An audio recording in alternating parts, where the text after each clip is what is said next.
Hey guys, it's Adam from LUCIDPIXUL and welcome back. Now today I'd like to talk about time. More specifically, I'd like to talk about your time and how your perception of it, how your management of it might be at the root of why you might be so hard on yourself, why you might question how quickly and how efficiently you grow as an artist. And like I do very often with a lot of my different videos is, I want to offer you, to the best of my ability, a perspective from somebody who's a little older than yourself. Some things only time can teach you. And of course, I'm far from being as wise as I'd love to be, because I haven't lived long enough to be as wise as I'd like to be. But I am, however, at a point where I can look back at my life in retrospect, and I'm starting to realize where I've spent so much time stressing over things that ultimately were a complete waste of time to stress about.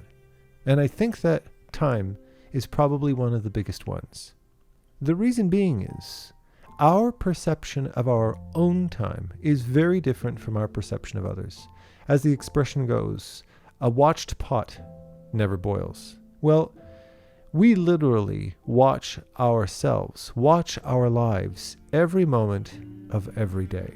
We live inside our skin and cannot escape our present reality, our concept of now, always. It's a blessing. It allows us to focus on every moment of our life and be aware of our existence for as long as it lasts. But it's also a curse, because it forces us to be constantly aware not only of what we are doing, but what we're not. However, when we witness other people, when we watch other people, most importantly, people who we aren't in relationships with, people who we don't live with, people who we aren't around all the time, we get a very segmented and very compressed version of their time.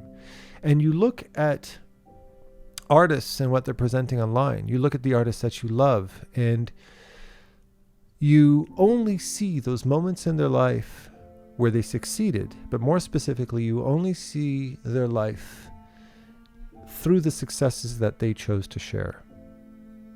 It reminds me a lot of a video I just watched. He just posted it, Ergo Josh. It was just kind of a talking head video. He was just sharing his thoughts and stuff like that. Really good video.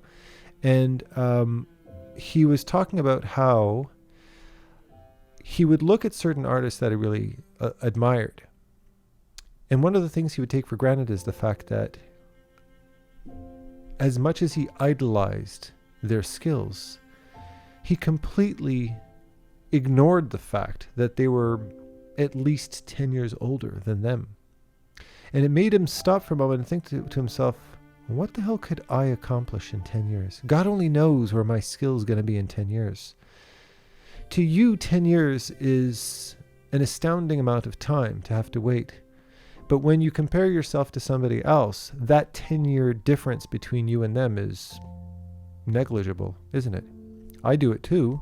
I'm always aware of my own time. I'm always aware of my own age. I'm always aware of the things that I've accomplished or have not accomplished at that particular point in my life. But I'm not paying attention to that in other people. One of the things that I loved learning, particularly when I was turning around my 40s and stuff like that, was hearing stories by artists like Disney, by J.K. Rowling, by Da Vinci, who only found success later on in life. Nobody knew who they were. They were almost nobodies until they hit their 40s, and all of a sudden their life started to take shape. All of a sudden everything kind of fell into place. I can say very much the same thing for myself. What was I doing 10 years ago? If there's one person listening that can answer that question, then you've been doing some serious homework, or we're related, or you're my close friend, in real life. But most likely you have no clue what I was doing 10 years ago. I was. I'll tell you what I wasn't doing. I wasn't running LUCIDPIXUL. I wasn't even a YouTuber 10 years ago. My channel only goes back about 7-8 years.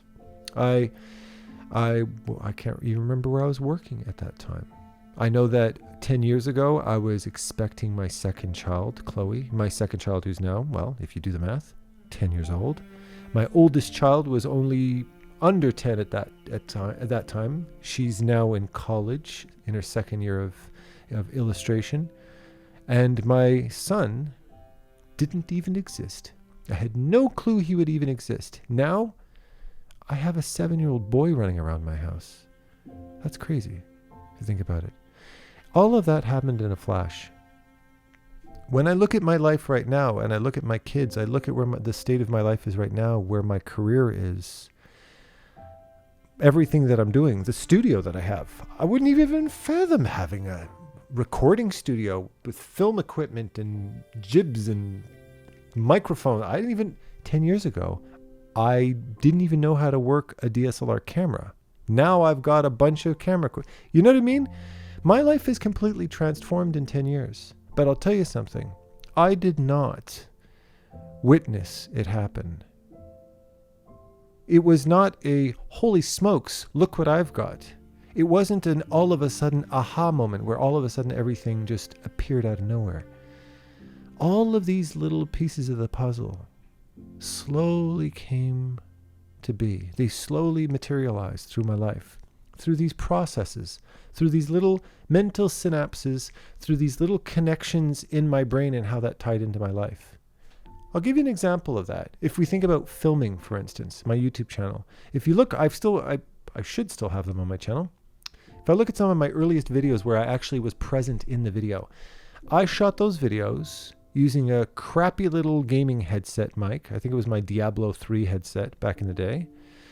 And I was shooting it on one of those Logitech 720p ball webcams. The one that you can sit on your desk. It's a little ball, right? You know, the cheapest webcam you could possibly wish for. That's what I started my YouTube channel on. And I did dozens of videos like that. From there, I ended up graduating to a 1080p webcam. One which I might add, I still have. The C920. I think it's called the C920. I've had that forever. So I got the C920. It's still, by today's standards, one of the best ones unless you want to go with the 4K Brio. Then one day I discovered lighting. And the first videos that I did with lighting, and this is true, you can go and check it out right now, were the ones where I started around the time I reviewed my Cintiq. Or my Cintiq 27Q HD when I did that review. And you know what kind of lighting I used? I used industrial lights with regular 60-watt light bulbs that I clipped onto different things, and I started to experiment with lighting. I didn't have a camera. I didn't have a DSLR. I didn't have any of that stuff. I just had a couple of clip-on lights. And then from there, I realized that there was that Filmic Pro app you could get for your iPhone where you could start to edit videos. And then from there, I decided to buy my first camera, or as people in the film industry would say, you fell down the rabbit hole. Oh, and I fell. Yeah, I got a Panasonic, and it was the shittiest autofocus imaginable. I couldn't autofocus on anything, albeit I really liked the fact that it was a mirrorless. And then from there, I realized that I wanted to get something with good autofocus, so I decided to invest a little, and I got my Canon 80D, and I had that for a couple of years. And then I started to learn about different lenses. I started with the nifty 50, and I got my 55 to 250 telephoto lens, and then I got my 10 to 18. Anybody who's ever shot on a Canon APS-C camera knows exactly what I'm talking about. Now we're starting to get somewhere. Then I decided I needed to get proper lighting, so I got a softbox. The cheapest one I could find by some, I think it was Camera Canada or something. I can't remember. Some Canadian, but really budget lighting setup with fluorescent lights with the 6 big coiled bulbs that turn your house into a sauna when you turn that shit on. I didn't have any LED lights at that point, and I got the softbox. I didn't even know how to use it at the beginning. And then I got another light. I got some other lights that I still use today, some aperture lights, and I had those as my background lights, and I started to separate background from foreground. And I'm starting to learn all these different things. And then from there, I discovered better lenses, and I got my Sigma 18 to 35. That was a really big day for me. I really invested in a really high quality lens, and I only shot everything on that lens. And I used that camera for years. And then I graduated from there to getting Sony mirrorless. I got my first full frame camera. I got the A7 III, and I got my A6400 shortly after that. cameras I'm using right now, and I got a nice big light dome from all these different fancy companies, and I started to learn about microphones and audio, and all of this has happened within a very short while. I think this all started happening at the beginning of 2000. People starting to notice. If people were starting to comment on the quality of my videos really started to improve. Well, all of that was happening in real time, but it was an evolution. My artwork was also an evolution. The type of paintings, the type of subjects that I'm painting was an evolution. But it was an evolution that was very slow. From week to week, people saw my paintings and were recognized the kind of stuff that I did. And for people who watched me regularly on my channel, people weren't witnessing astronomical leaps in my skill from one week to the next. They gradually watched me slowly but surely progress and develop and slowly get better day after day. The only difference between me and most of the people watching me was that I was public about my growth because I'm a YouTuber. So I wanted to provide something of quality, and that was very often my incentive to put my best foot forward and make that extra effort because my ego. I didn't want people to think I suck at art, right? So I make an effort to do things better. Some paintings I'm more proud of than others, but I always did my best to give people something of value to watch on my channel. And I started to witness other YouTubers. I would watch Clint Kearley and Borodante and Tyler Edlin. I met Tyler Edlin. I saw his channel, and I listened to the way he spoke and shared his thoughts on his art. And I thought, man, I love this guy. He's really cool. So I reached out to him. Well, now we have 5 years of history behind us as partners doing all kinds of things together. It was little baby steps, but I'll tell you something. At the time that it was happening, and at the time that you're watching your own evolution, you're watching your progression as an artist, I bet you don't feel like you're progressing at all, do you? I bet you feel like you're not going anywhere.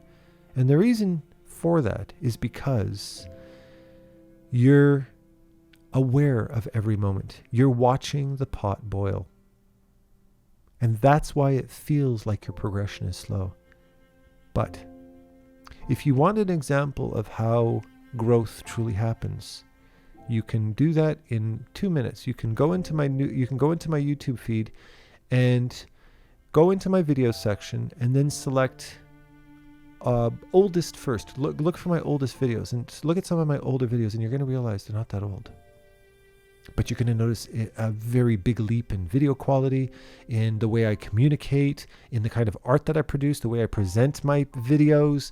Everything was completely different. And if you look back that way, you're going to realize, holy shit, he's really done a lot in that period of time.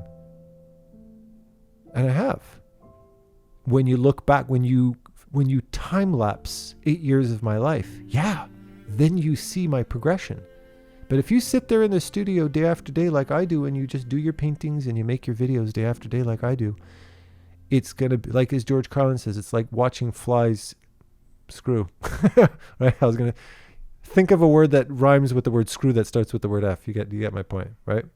It's a very slow, almost motionless experience. It's like watching David Attenborough's documentary where he does all of those time lapses of plants growing, and you realize that ivy swings around. If you see ivy in real time, it's literally swinging around in circles trying to grab onto something.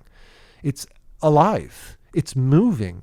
It's got an intelligence to it. Well, so does your life. But you don't see it happening because it happens slowly. If you really want to see your growth, which I guarantee you're going to see in very impressive growth, open up your old portfolio and look at your artwork from 2 years ago. Look at your artwork from 5 years ago. And I recommend, if you're the type of person who throws out your artwork because you get sick of it, stop. It doesn't mean you have to go back and look at it every day. Use it as a little time capsule to look back at your life. I think I look at some of my old drawings and I said, holy shit, if anybody saw that I did that, I would be excommunicated from the artistic industry. I would be exposed as a fraud. It's horrible. Like, picture the worst artist you've ever known and then make it worse. And that's me. That was me. Okay. 15 years ago, I was garbage. I look at what my daughter's producing after she's in her second year of college. She is obliterating what I was doing at that point in my life. There isn't any comparison between it. I'm afraid to think of where she's going to be when she hits my age. You know? But she just, all she does is complain about how much her art sucks all the time. She likes 1 out of 19 pictures that she does. And if I didn't force her to, she'd throw out everything. But I don't let her. And I want you to understand that you are growing. But you can't watch your life in time lapse. What you can do is look back. What you can do is take a glimpse back into your past. So don't ever throw out anything that you've produced, even if, unless it's complete wasteful garbage that you didn't do anything. But even if it's a painting that you're no longer proud of, keep it. And you keep it for 2 reasons. One is because it gives you a glimpse into how much you sucked much less long ago than you'd like to admit.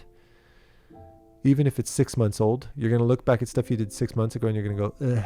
But you're also going to realize, and this is something that only comes when you've produced a lot of work. You're also going to realize that there's paintings that you did back 20, 30 years ago. And you're going to realize, although technically my skill wasn't where it is today, there was a lot of creativity. There was a lot of imagination in that. A lot of people... So, there's 2 different schools of thought when it comes to art. There's people that say, it's you have to develop your technical skills, and people who get too caught up in creativity very often have a hard time making a career for themselves. There's truth to that, but it's also not true. Because when I look back at the artwork of mine that has the most meaning to it, I can look at stuff that I do today that's leaps and bounds technically better than what I did 10, 15 years ago. But the story of that painting that I did back then had more meaning than what I do today. That's why I always make a point of being artistically creative. It's like Picasso said. He said, it took me only a decade to learn how to paint like the masters. It took me the rest of my life to learn how to paint like a child. I live by that philosophy. As an artist, I look at my children who have zero artistic training, except for my oldest one, zero artistic training, who just draw for fun. My 7-year-old Lucas, he loves to draw Meta Knight and Kirby all the time. And I look at what they draw and how they see and how they capture information and how they visualize, and they don't have even a fraction of a clue at how brilliant their drawing is.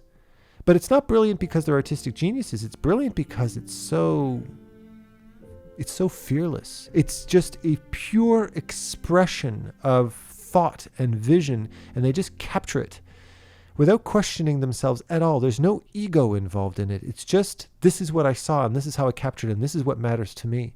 And there's so much value in that. That's why children's art is so powerful, because it's the world without ego. And that's one of the things I love about kids so much. They're just so incredibly pure about that. But then at one point, eventually one day, they start to compare themselves to other people. As I remember watching a TED Talk where somebody had mentioned, you can always tell the age of reason, when the age of reason kicks into a child's life. Because if you talk to a room full of 5-year-olds and you ask them, who's the greatest artist in the room? Who's the smartest person in the room? Every one of their hands are going to shoot up to the sky. Me, I'm the smartest. And if you say that to a room full of 10-year-olds, everybody's going to point to Tommy and say, Tommy's the smartest.